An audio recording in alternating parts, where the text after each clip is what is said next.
Anak,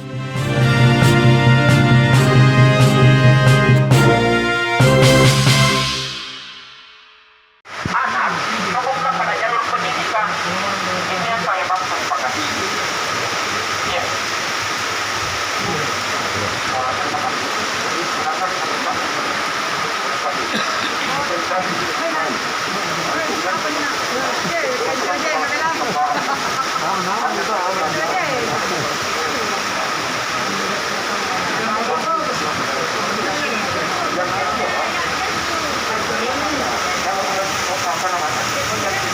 Yang dimana dipaksakan karena kasihan orang yang bawa kotoran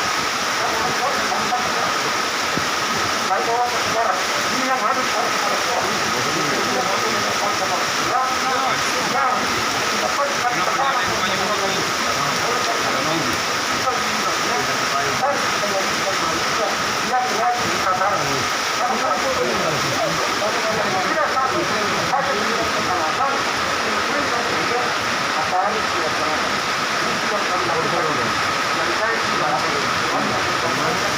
kita dulu foto dulu. Jangan lupa foto dulu. Kita ada foto ini. Sampai. Cuman kan kalau sudah basah kalau gini.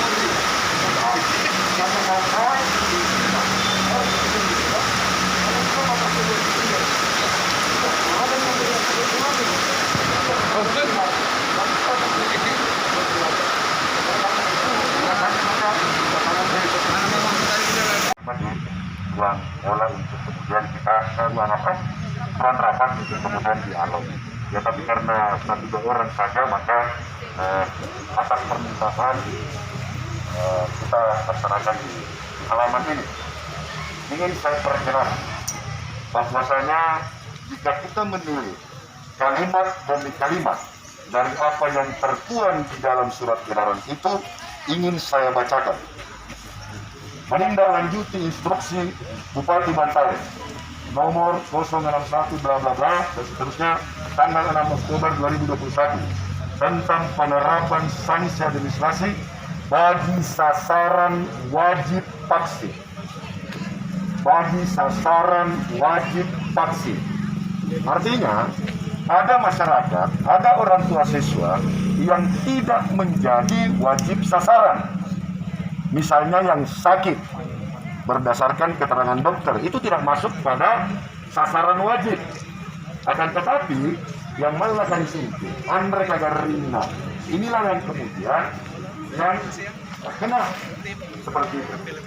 Lalu sebelum surat edaran ini keluar, saya sebagai Kepala Dinas Pendidikan itu sudah menyampaikan kepada seluruh kepala sekolah agar bagi siswa yang tidak divaksin atau yang belum vaksin itu diberi batas sampai tanggal 23 Desember.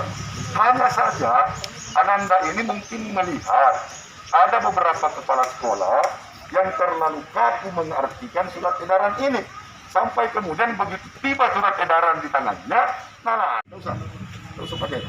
Ada progres yang diinginkan oleh pemerintah berdasarkan peraturan pemerintah nomor 14 sebagaimana yang anak saya sampaikan tadi, kemudian dilanjutkan oleh gubernur, dilanjutkan oleh Bapak Bupati Bantaeng dan Kabupaten Kota, sehingga kami dari OPD mengeluarkan surat edaran, dan ini surat edaran yang paling lambat di Sulawesi Selatan. Jauh sebelumnya Pak Loko, Pak Sope itu sudah melakukan itu. Kenapa lambat? Bukan lambat sebenarnya, tetapi kita berharap bahwa orang tua murid bisa menyadari bagaimana bahayanya COVID-19 yang sekarang berevolusi dengan Omikron. Konon kabarnya, informasi tadi malam, sudah ada yang terkena di Indonesia. Ini nanda yang kita khawatirkan. Jadi tidak ada hal lain kecuali bagaimana Dikbud membangun sebuah kebijakan untuk kemudian kesehatan anak bangsa. Saya kira seperti itu, Nina.